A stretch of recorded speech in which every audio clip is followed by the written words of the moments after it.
Hello, everybody. Welcome back to the show. And today in the studio, I have Amie Harwick. How are you? Good. I'm so excited to be here. I know. Me too. I should say Dr. Amie Harwick, actually, which is so exciting. Mm-hmm. So Amie and I met, how long ago did we meet? 2011. Okay. So. To work together, 2011. Yeah, that makes sense. Yeah. So I shot you for Playboy. Mm-hmm. Which came out awesome. And then, I don't know, we just like kind of hit it off and we just stayed in touch. And then you ended up, so tell me what your journey was from modeling to where you are now. Well, as I was in my undergraduate program, I went to Cal Poly Pomona to study psychology.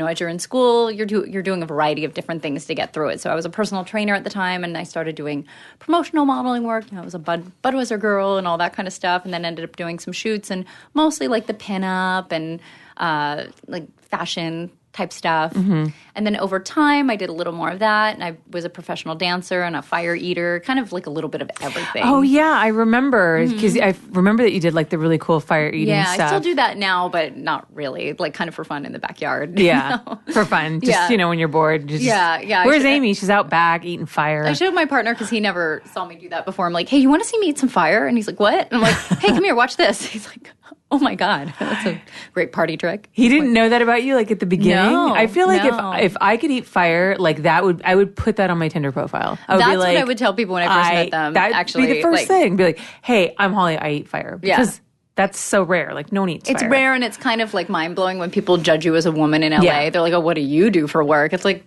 I eat fire. Like, go away. I play with fire for money. So I did all that kind of stuff for a long time, and then I started graduate school and just crossed paths with you. So the Playboy thing really came from just a history of modeling and doing mostly like pinup, like vintage pinup. I really liked a lot, and edgy rock and roll clothing companies. And I just thought at the time, if I have the opportunity, if I'm approached and I have the opportunity to shoot Playboy, and I'm getting a graduate degree at that time. I think I just graduated in 2011 from Pepperdine with my master's. And, I'm not the stereotypical of what people would think in the past was the Playboy look, even though now there's such a huge variety. Yeah. Why not have that as a bucket list thing? Check, got my graduate degree. I'm going to go for my PhD later. Going to do everything I want to do. And I can also do this. Right. So I feel like, very much a Renaissance woman. And it's great, too, because it's like, and that's where we run up against that stereotype that makes me so crazy that, like, if you're a hot woman, like, you can't possibly be smart. If you're smart, you can't be hot. You can't, or not even that, like, or even sexy. Like, you can't embrace, like, an intellectual and a sexy side. Right. People get very confused. If I look how I look now and have my glasses on because I don't have great eyesight. I wear contacts. People are like, oh, look at you, sexy secretary. Like, no, actually, I have a PhD and my own business. I'm not a secretary. No shame to secretaries. But just because I have glasses on, that stereotype is so silly to me. So it does throw people for a loop because when people meet me. Because no one ever says to you like, ooh, look at you, sexy business executive. Look at you, sexy CEO. In that funny way. Right. Yeah, it's automatically like, the one office role that like women could only fill back in the day. Right, in the 50s or something like that. So I like surprising people. And even when I'm being introduced like with my current partner, people will say, oh, nice to meet you. Are you an actress trying to make it in LA? I'm like, oh, no, actually, I do this. And they're like, oh my gosh. Yeah, I saw that you posted something about going to an event. So just so the listeners understand, because so you're engaged to Drew Carey. Yes. Yeah. And everybody knows him as a pretty well-known celebrity. Mm-hmm. So when people see you with him, they assume that you're just like a pretty face. Right. But you're actually an educated woman. Right. And you have a PhD. Because you guys went to some kind of event together, right? Mm-hmm. That was about sobriety and Rock music. to Recovery. A friend of mine, they were in some rock bands in the past, and they saw how much music helps people through their sobriety and in rehab centers and helps people with their mental health, and I really support that. So I brought Drew to this event, and when we got there, of course, people thought he was there, he must be the presenter, right? And I'm his arm candy, and that's it. And so when we walked the red carpet, I actually asked him to walk with me as my partner supporting me, right? And they asked me to step aside, of course. And I'm like, no, I'm the one invited. And he's like, she actually invited me. She's my PhD holding therapist partner, and I'm just here with her supporting her. Yeah. And that was really great to hear that. as well. Yeah, because when people meet us, they think, oh, she looks attractive, or she's so much younger. She must be this, and this assumption. Right. Especially if you're dating somebody who's older or somebody that's well known. There's this assumption people make, and it's just simply not true. Yeah, so it's got to be kind of frustrating. It's definitely frustrating, but it's also really fun to put people in their place and say, there has been a few times on Instagram where after the tabloids came out, when our engagement was announced, where people that I knew were harmless, like just people online saying, oh, I bet she's a gold digger. I bet she's, wanting him for this. I'm like, no, actually, I have my own business and I have a degree. Oh, well, I apologize. Yeah. So that's been really fun, like letting people know that that's not the case. Right. And being supported and somebody that's proud of what I do. Yeah. That's great. That's so important. Yeah. To have somebody like by your side that's, Yeah. So back to Playboy. Yeah, so back to Playboy. So we shot Playboy in 2011, and I was just out of school. I think it came out the next year, and that was just like a really great experience. It was really positive. I felt really confident doing it. I enjoyed it. I'm really glad I did it. Yeah. But it's like, okay, once and done. I'm good. Right. Yeah, did that. Moving on. And then knowing you introduced me to the publishing company that hired me to write my book. Mm-hmm. So that Quiver door books. opened because of you. Mm-hmm. And if any of you guys are watching the video, we have the book right here. It's a new sex Bible for women. And I shot all the pictures, and Amie wrote it. Mm-hmm. And I'm actually going to be giving away a signed copy to my Patreon supporters. Mm-hmm. So you guys can... I haven't looked at this, honestly, in a really long time. Like, I don't even remember what we did. I remember Cassie was in it. Yeah. Or Bobby, because she's crazy. She, Quiver let me help pick the performers that were the models that were used. And they said, it's better to pick adult people because they're going to be more comfortable in these positions. Yeah. We have 2 days to shoot it all, and we don't really have the time to wait for somebody to feel comfortable. These people are going to feel totally comfortable in these types of these positions that we want them to be in. So I picked her because I thought she was so beautiful. Yeah, she is. And she looks like... She looks amazing. She photographs so great. It's so funny because you wouldn't know looking at her, like the things that she says in between these beautiful photos that we take. I love that day. She's so wild. I just the whole time was cracking up. Yeah. And it was interesting because he was Danny, right? Yeah, Danny Mountain. He is so polite, and he had this accent, and he was telling, he's in a relationship, and she was just really fun and wild, and it was interesting to see their dynamic. But I felt like she looked very ethnically ambiguous. You can't really tell how old she is. She doesn't look super young, you can't really tell. Yeah. And I like her body type a lot, too. I think that it was more relatable than some of the other people I saw on the... It was really fun looking at the adult agency website to pick someone. Yeah, right? Yeah, it was a really fun experience. My mom was visiting, and she's a school teacher, so she actually went through with me and helped pick the people. I'm looking at this one shot where I got like this artsy flair in it's there. very artsy. The we got some really great photos in here. Yeah.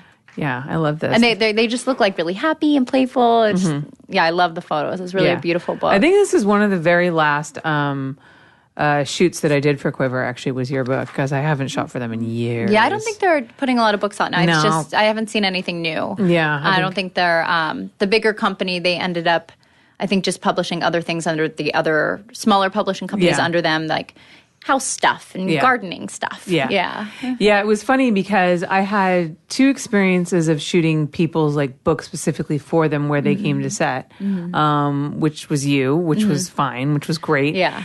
And then there was this other woman, oh my God, what was her name? Lillian or something like that. Did I tell you the story about this completely batshit crazy woman that I shot for Quiver? It was like about body language. She's like some body language expert. She's the most horrible person I've ever met in my entire life.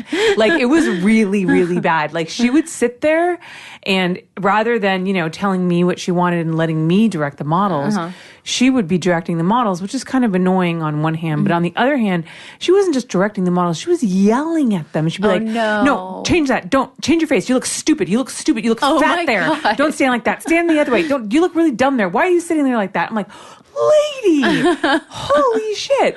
And then she would, one of the funniest things that she did was, so I always wear my camera with a strap that I keep around my neck because I'm always terrified of like dropping my camera. And so, I checked the back of my camera to see how a shot looks. And she was so like anxious about seeing how the shots look that she would regularly grab the camera out of my hands and pull me into her to check the back of the camera, meanwhile choking me with the strap. Like, I'm not even joking. It was like, it was so bad that I actually called in sick on the second day, and I pretended like I couldn't make it, and I made someone else shoot it. Like, I couldn't handle it. Oh my gosh. It was crazy.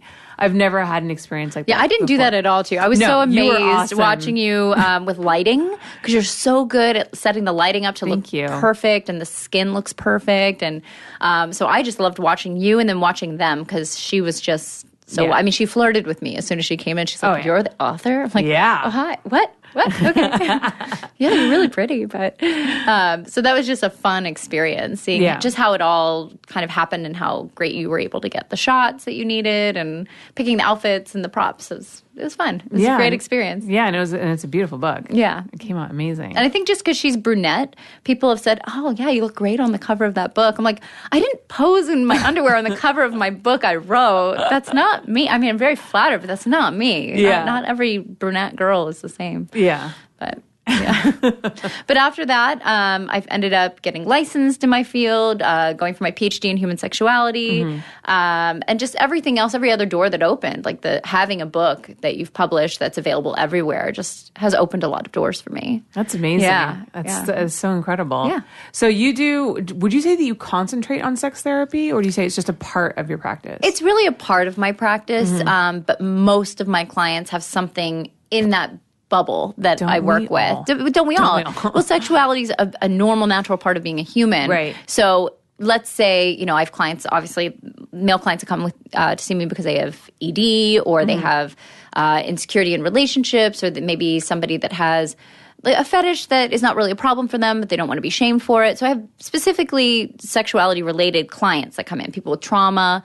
But then if somebody comes in because they're depressed or they had a breakup, and then they see that I have this specialty, they're going to be more likely to open up to me about these things that maybe they had not opened up to others about in the past. Right. So even if they don't come with me with this presenting problem, they're going to open up about that topic a little bit easier. Right.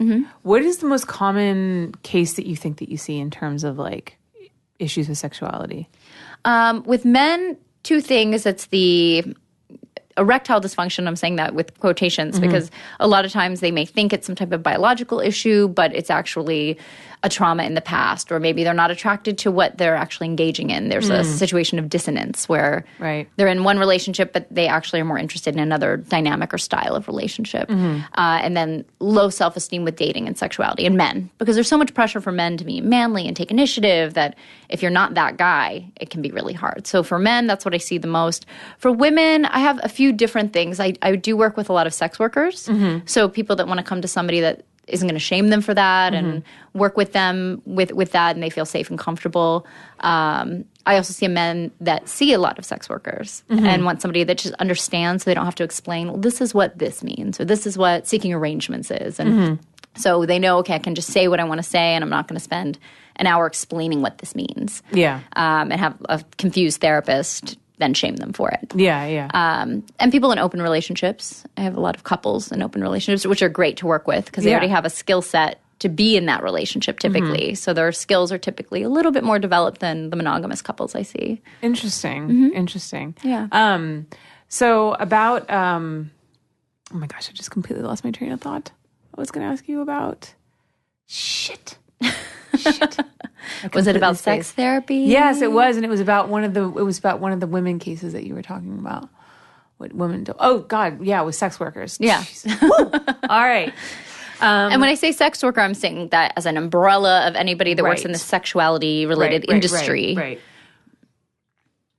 Let me just drink my Red Bull. I like your Red Bull that's off to the side. As I'm hiding it from the logo police.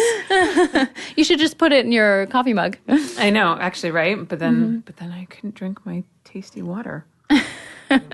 So, because that's interesting that you work with a lot of sex workers, because there's been a lot of talk in the adult industry lately about mental health and mental health among porn stars and sex workers, and how, with the whole August Ames suicide and everything that brought up, one of the things that she talked about was feeling like, when she went to a therapist, that she was shamed for what she did, and that, she would say, I have these issues and these issues. And they'd be like, well, of course, that's why you work in the porn industry. Right. The issue is that you're doing this and you must get out of that and then you'll be better. I had a couple that I saw for a while they were in their 70s and they were swingers. Oh, yeah? And I loved them. I don't see them anymore.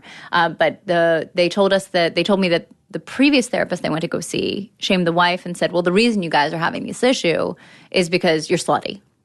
Really? Like that was actually said by a therapist. Wow. So I'm really glad they came to me then at that point. And we worked through what they actually came in about, which had nothing to do with their sexual activities at all, actually.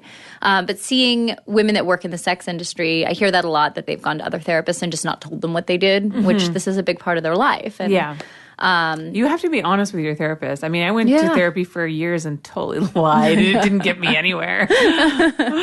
Yeah, I know how people tell me later on, like, you know how I told you I did this thing for a living? Well, I'm actually a stripper, and, sorry I lied the past year, but here's where we're at. Yeah. So sometimes it takes a little bit of time for someone to feel comfortable, sometimes right away. Mm-hmm. But what I do see, not only just like any person, people that work in the sex industry struggle with depression, anxiety, just like everybody else. Mm-hmm. But a lot of times, especially with women, asserting themselves to whether it's their agency or who's managing them or on set and standing up for what they want or what they feel comfortable with.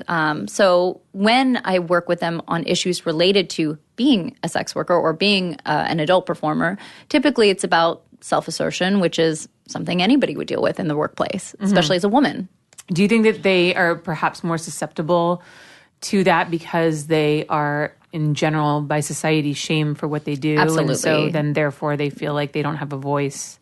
I think that could play into some of it. And just like some of the cases you were just talking about being more publicly shamed and just getting like a hypersexual type of comments from men all day and then also getting shaming comments online. A lot of the online stuff can really tear people down. I was going to ask you if you've noticed like a noticeable difference in people's mental health, or you've had new kinds of cases or problems come up because of the proliferation of social media. Absolutely. With just online harassment, especially with the laws having to do with that and stalking laws, harassment laws. Somebody can just go to your page and harass you every day. Right. Say things that aren't true.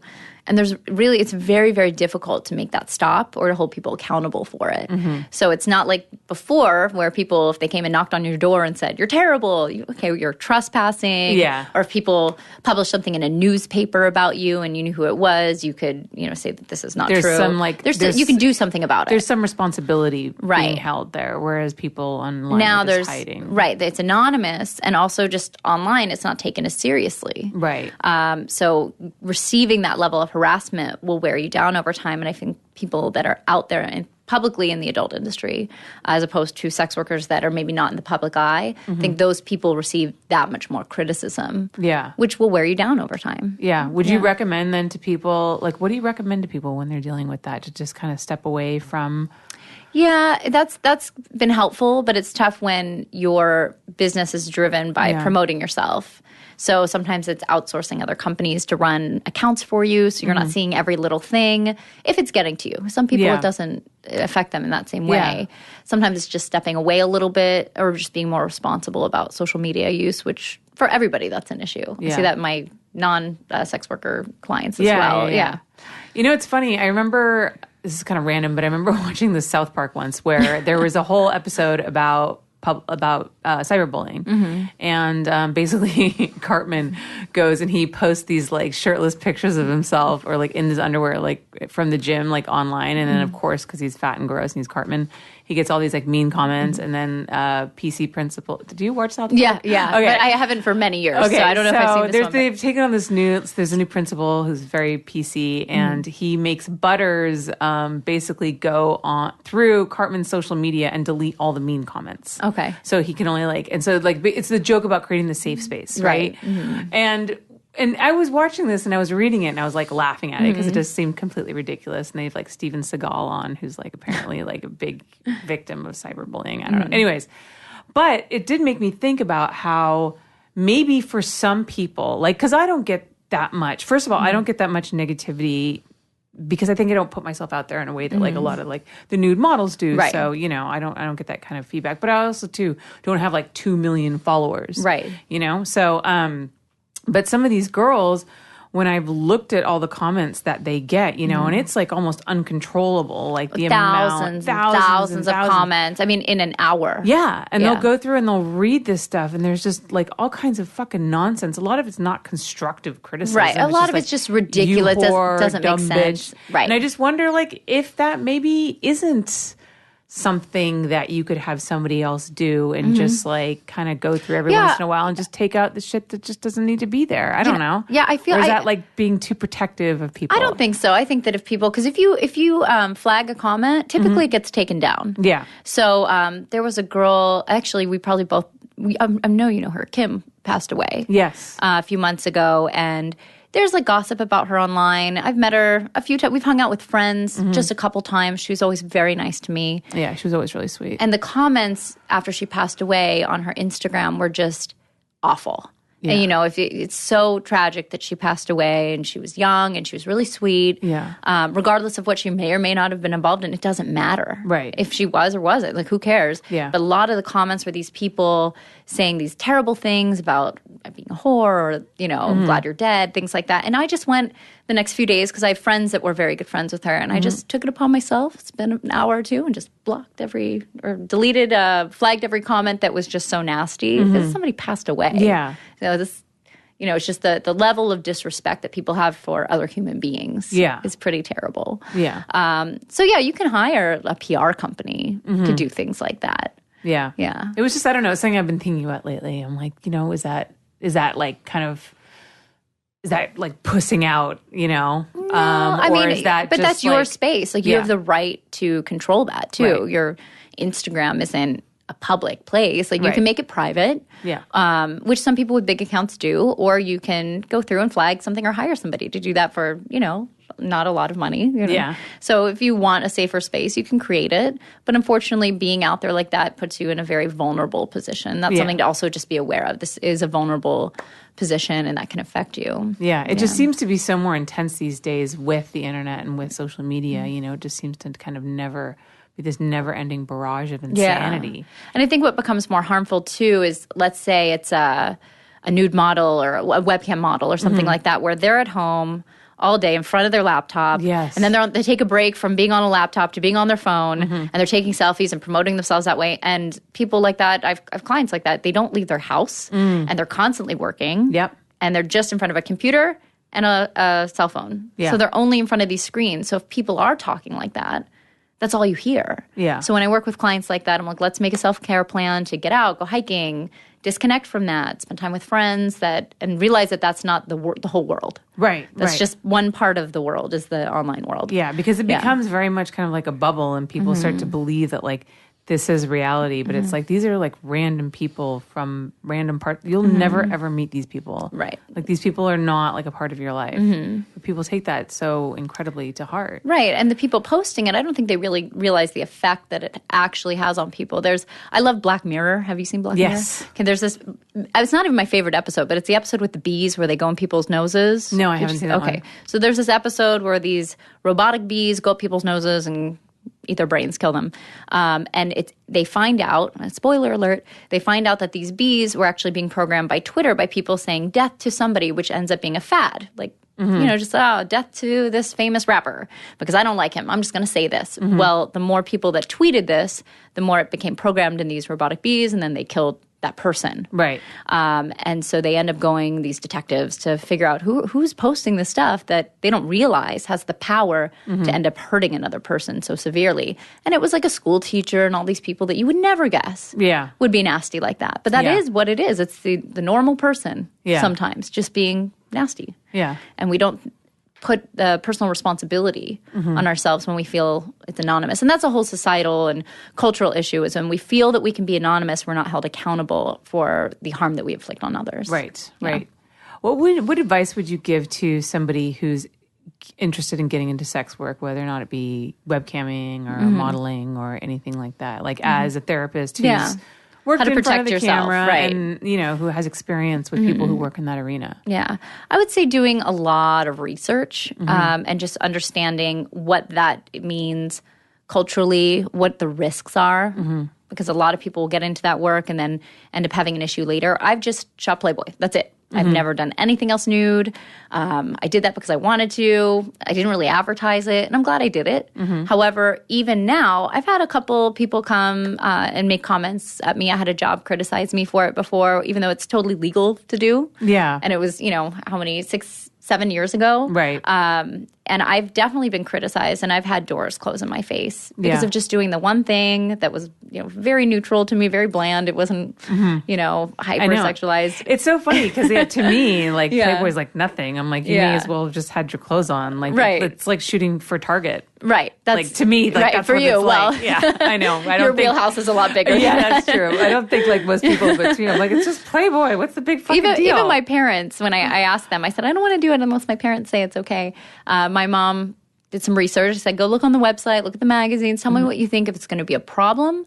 I don't want to do it. I don't want to cause my family pain. So my mom called me the next day. She said, it just looks like a bunch of women in their rooms taking their clothes off. Like, yeah, that's kind of what it is. Yeah, they're just like getting undressed and they look really comfortable. Like, okay. They're just getting undressed and they look really comfortable. I'm like, so you'd be okay if I did that? Well, if that's all it is, yeah, that's fine. Okay. That's awesome. So I got my parents' approval. That's good. To do it. But for women that want to go into that, just doing research to what the consequences are as far, and even if they're not fair. There's a lot of things that just aren't fair. I read an article, forget what adult actress wrote this article. Somebody, I think, from the 90s. But they said, I really didn't realize how much doing this at this point in time would follow me later, and it has closed a lot of doors on possible employment. So, all these movies that you can buy in these, now there's not VHS tapes, but DVD, like compilation, and she doesn't own the rights to them. So her content is everywhere. She got paid just for that day. Use that money to live, responsibly. Especially now, because with the internet, now the content really is everywhere. It's everywhere and forever. As opposed to before. You're not getting residuals. Yeah. It's not like a Target commercial where you're getting residuals. Oh, every time it pops up, ching. That's not what's happening. So you use that money to live, even if you are responsible with money, and then you're everywhere. You're not getting the money for it, and then it's harder to get a job because you're out there like that. Right. And that's a risk, and that's not all the time. I have a friend that was dating somebody that was an adult years ago, and she went and got some engineering degree, moved to another state, and nobody at her work has any idea that she was like the biggest adult person in this one specific genre. That was pretty extreme. No one even knows. She was able to just move on, do another thing, whatever.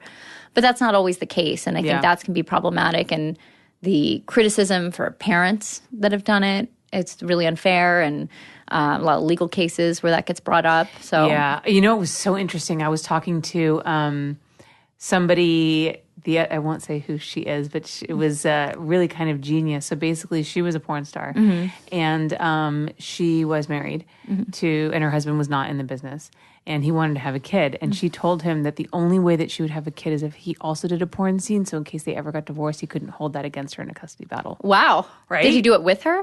Yeah.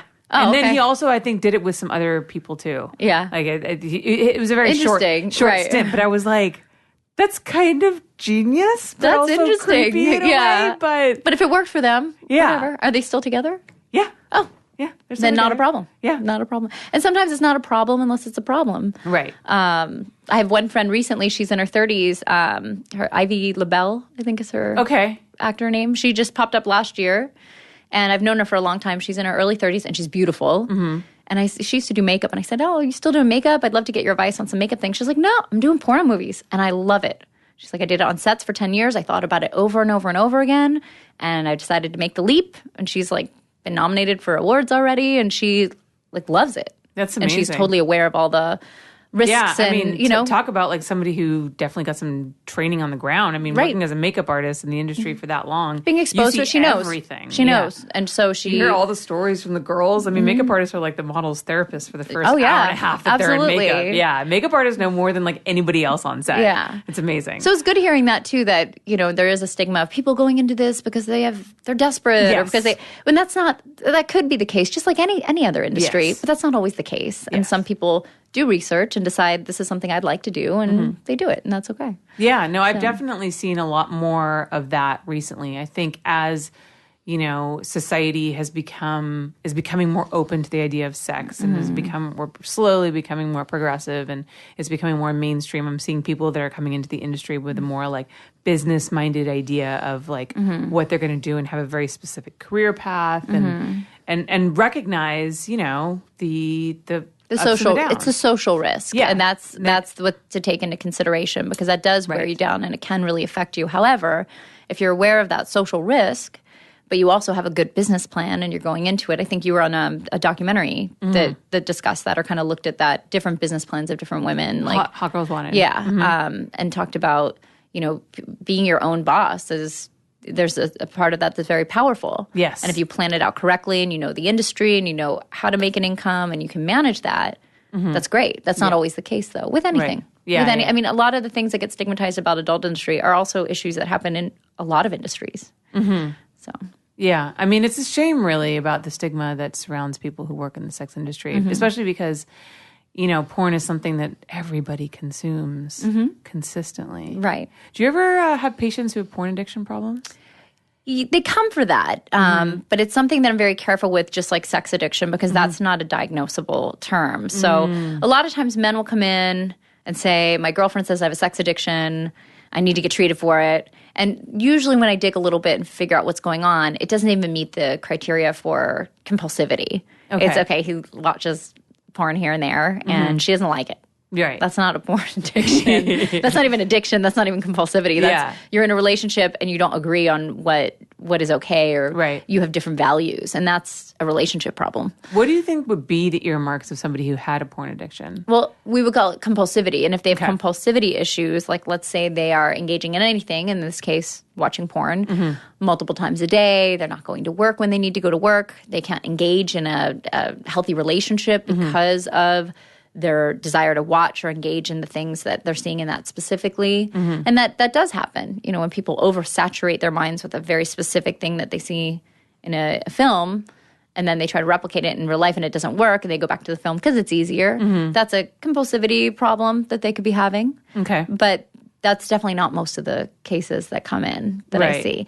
When I've had clients with compulsivity issues, it's typically not just with porn. It's with everything. Webcam and porn and sex workers and then maybe gambling and then also a history of alcohol. So I see the compulsivity and addiction type behaviors in a big umbrella of issues. It's typically not this guy just can't stop watching porn. Right. It's linked to other things. Other issues with compulsivity. Right. So he's just got addiction problems, and that's just one of the symptoms. Typically, that's what I see. Yeah. And most of the people that use the term sex addiction or porn addiction that come to me would not even fall into that label at all. So it's re-educating them about what's normal and what's healthy and what can be okay in a relationship, how to communicate that. If you have a partner that doesn't want you to watch porn at all and you love watching porn, that's a problem. You have to talk about it. Yeah. Or maybe watch porn together. I suggest for clients to watch it together if one person likes it and is unsure of how a partner will handle it. So, watch it together. Have the partner that's unsure pick out what they feel comfortable with. Maybe it's not as exciting, but that's okay. Try it. Start somewhere. Right. Start somewhere and see what that person could be interested in, because it can be a very healthy tool as well, depending, just like anything, how you use it. Yeah. Yeah. What do you think has been one of your more interesting cases that you've gotten? I don't know. I feel like everybody's so interesting. I love reading about human behavior. I love learning about all different types of walks of life. And because of my specialty, I think almost most of my clients could have like a movie about their lives. Yeah. Because I hear not just the overlying issue, but I hear all of these parts of their lives that they never have told anybody. So I don't really think I have one case that sticks out. And I can't really talk about details anyway. No. But even as an overview, I think all of my clients that I see are very interesting. I like seeing how my poly and open and swinger clients are able to be successful in relationships. That's always the best part for me, is seeing people succeed. Do you ever feel like you pick up things and learn things from some of these clients that you have? Like, things that you can apply to your relationship, your day-to-day? Maybe not as much to my relationship, but definitely day to day, and just hearing about different people's experiences and what has worked for them. I take book recommendations from my clients a lot. They'll say, well, I'm currently reading this. I'm like, what's that? Let me write that down. And a lot of my clients have specialty degrees or areas that they work in. So if I have clients that work in film, they can recommend films to me. But just even hearing about people's lives all the time, I think everything you hear and you expose yourself to can enrich your own life. So of course that does help, yeah. I love human sexuality. I just think it's so interesting. It's so multifaceted and it's so complex. It just seems to like, you know, all the different, the way you see it manifest itself and all the different fetishes that are out there, you know, and everything that I see is just so fascinating. So if someone was to want to read up on like a kind of general book about human sexuality or something that would just be really riveting to them, besides your own amazing book. Oh, definitely read my book. Definitely your book. But is there like any... I don't know. Any good starter book to read? It depends on what they're looking for. I mean, my book is very like basic, and I'm not using it like millennial basic, but like it's very like super basic 101. Right. So it's like The Joy of Sex or The New Sex Bible for Women. It's pretty much like covers everything very lightly and gives suggestions of where to go if you want to go deeper. But pretty much when I have clients that want to learn about maybe open relationships or sexual biology, I recommend Sex at Dawn a lot. I really like Sex at Dawn. I love that book. You know, I had Christopher Ryan on my podcast. Oh, really? Yeah, he was amazing. Yeah, he's great. He reposted a picture of me. I posted a picture. Sometimes when I read books, I post book pictures. And I geeked out when he reposted the photo because I think he's so cool. Yeah. So, that's great that you were able to interview him. He has like this cool like little place up in Topanga Canyon that we drove up to. Yeah. Remember Ernie? Ernie's like, yeah, that took me forever to fucking get there. It was that. So in biological, and so I think sometimes Sex at Dawn gets clumped into things to read when you're poly, but it's really not. It's just a look at, well, this could be this way or this could be that way. Let's not make a hard, rigid rule about how we think sexuality evolved. Let's be open to many possible ways. That's what I loved about it, and I loved just seeing the different ways that different cultures and different people embrace sexuality. Yeah, because I mean, I'm in a monogamous relationship and I have no intention of being poly or anything like that. But, you know, for me, it was a fascinating book. And it was funny, too, because I remember when I told my boyfriend about the book, I'm like, no, don't get nervous, but I'm reading this book that's like a study of like why maybe humans aren't naturally monogamous. I'm not trying to like talk you into an affair. And he was like, okay. But being able to recognize that this isn't a biological function, but it's more cultural and it's also a choice. Yes. So I'm in a monogamous relationship as well, but I recognize this is a choice because this is something that I feel works for me. Right.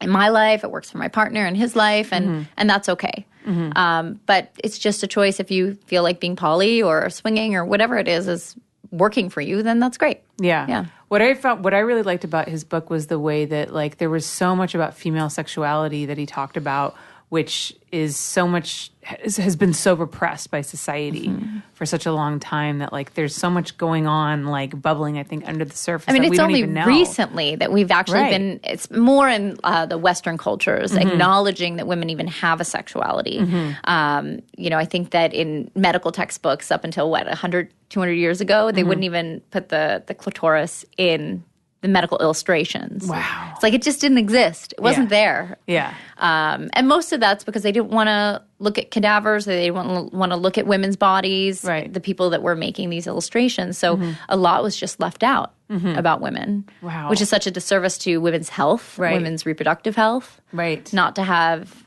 the right kind of care, not to have the right kind of medical information.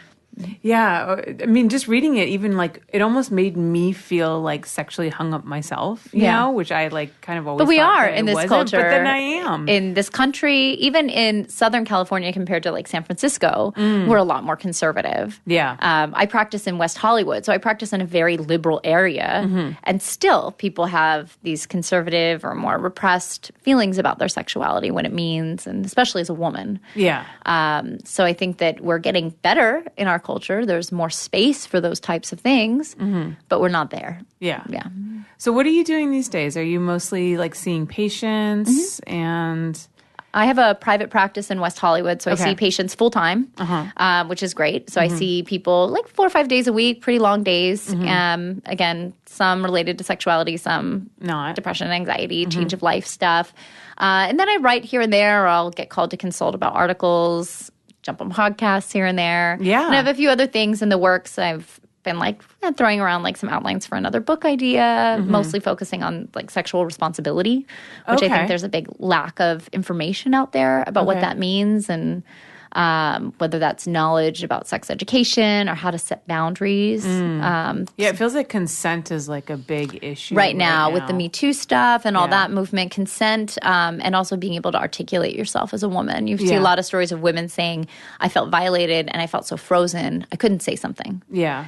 So being able to give people the tools so they feel more comfortable speaking up or know how to do that, because it seems like people don't have the tools. You don't get that in school. Yeah. I mean, it's interesting because that takes me back to the whole story with I can never pronounce his name. Aziz Ansari, yes, whose book you. I like. I like modern romance. I actually recommend that to my clients. I haven't read it, but I mean, obviously, you know, the whole scandal, and there's just been so much debate back and forth over whether or not, you know, she should have articulated her, you know, her desires more, or how she really felt, or she should have left or whatever. And her whole thing was like, well, I was dropping all these hints and you didn't take the hint. You didn't get the hint. And so I thought that was kind of an interesting story that was, I feel like there's a glaring lack of communication. Gray area and these stories that come out that still are presented in ways that are feeling as equivalent as Harvey Weinstein. Like, okay, this story, but Aziz Ansari too, and James Franco too. Well, okay, these are different, but these are still important to talk about. Yeah. We weren't there. We don't know what happened. So saying she should have done this or he should have done that,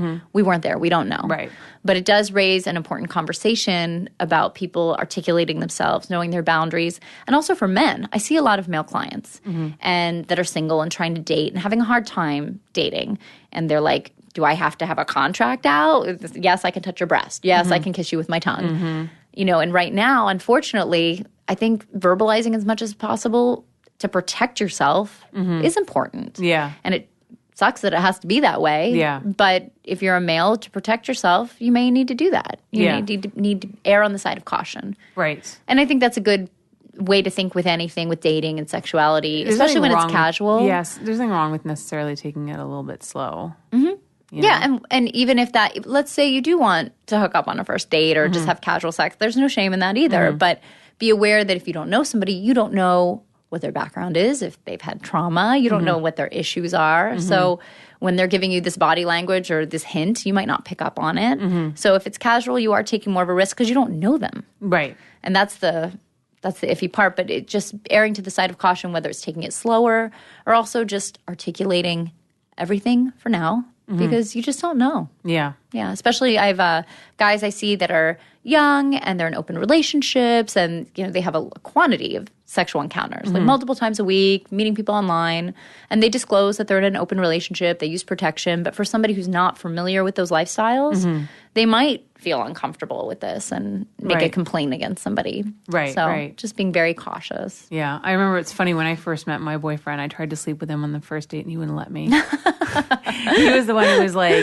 let's wait. I want to make it special. I'm like, what? What are you talking about? It was so funny. It was like the complete opposite. How long did you end up waiting then? A day. I got him. I got him on the next date. Are you kidding me? There's no way. I like how I got him. Yeah, and I'm like, I got him. Got him on that next date. I managed to blow him that night, but fuck, dude, it took me forever. I mean, it was like some serious. Did you have to like ask him, like, will you let me do this if we can't have sex? What? I think I just kind of. I don't remember. I don't think I was that. I don't think it was that explicit about it. I just think I just kept going for it, and eventually he gave up. And you've been together how long now? Almost 2 years. Oh my god. Okay, yeah, that's good. Yeah. And I have female clients asking me too. Well, how soon is too soon? Well, there's no rule. There's no rule. People hook up on the first date, stay together forever. People wait many, many months, and it doesn't work out. I personally just feel like it's all about that connection. Like either you have it or you don't. Right. I've never believed in the whole like, oh, make them wait. You know what I mean? Well, if it's a game, if you're making them wait to prove a point, then you're playing into a psychological game that plays into a cultural issue that hurts women, doesn't help women. Okay, what game do I have to play to get this guy? Yeah. And that becomes unhealthy. And I try with women that I see to help deconstruct that. Instead of what game do I play? Because my friends say, wait 5 days or wait 7 days to call him, or, you know, I have to do this to make him want me more. Okay, well, what feels authentic to you? Right. Do you feel authentic being sexual quickly, or do you feel more authentic waiting? Right. And that's it. Yeah, I agree with you. I think it's just like however it works for you. And I mean, you know, I've definitely slept with guys and then not heard from them again, but that was okay because I actually didn't care to hear from them again. And I've totally and that's fine. And that was fine. And I've totally been rejected before. And you know, it's just all about like it's just not gonna, you know what I mean? It doesn't make me less of a person just because somebody's not interested in me. They just like, for me, I try to look at it as like, well, you know what? I appreciate that he didn't waste my time and drag me along. And it's all practice, whether it's sexual skill practice or even knowing what you like and what you don't like. That's what dating is about. That's what sexual exploration is about.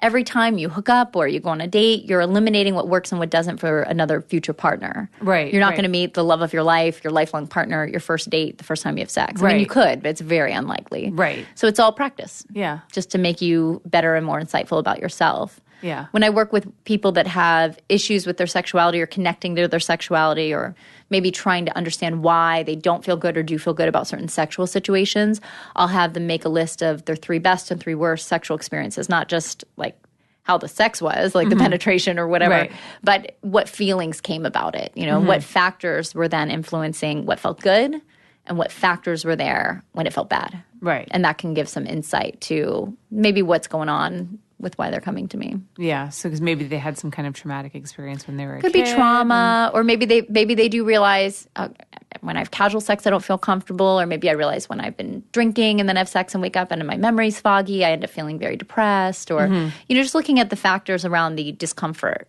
and what they mean to that person. Yeah. Yeah.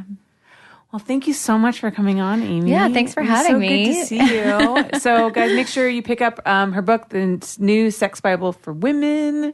I think it's available on Amazon, right? Amazon, Barnes & Noble, Borders, all the bookstores. Yeah. If you can actually find an actual bookstore I these know, days. right? They're so rare. I know, it's so sad. I saw one at the Beverly Center the other day. There's an Amazon physical bookstore. Oh, really? And it was like seeing an oasis in the desert. And I was in there for like an hour and I walked out with a bunch of books. And you actually get the Amazon Prime discount if you have Amazon Prime and you go into this bookstore. Isn't it kind of ironic, though? Because Amazon's probably what killed bookstores. But then they're making a bookstore, which actually I applaud. Thank you, Amazon, because I miss bookstores. But please put a coffee shop inside. So it's available at all those places, that anywhere that sells like a major retailer of books. Fantastic. That's my book. And then where can people find you on social media? At Dr. Amie Harwick, AMIE, HARWICK on Instagram, Twitter, but I don't check Twitter, so don't bother. And I think Facebook. All of them are just Dr. Amie Harwick and my website.